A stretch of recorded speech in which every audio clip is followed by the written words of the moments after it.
एक इंजन त्रिपुरा में, दूसरा इंजन दिल्ली में, और इस डबल इंजन के फैसले के कारण जो परिणाम निकले वो आज आपके सामने है।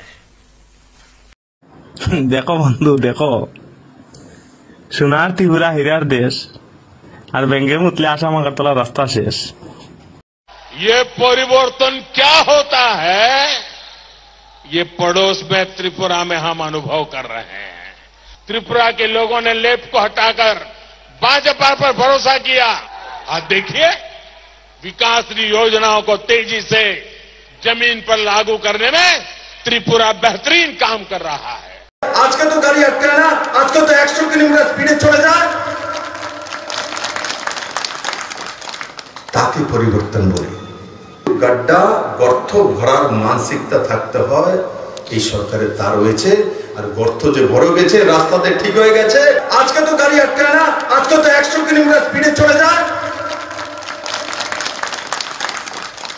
তাকে পরিবর্তন বলে। আজকে তো গাড়ি আটকায় না, আজকে তো 100 কিলোমিটার স্পিডে চলে যায়,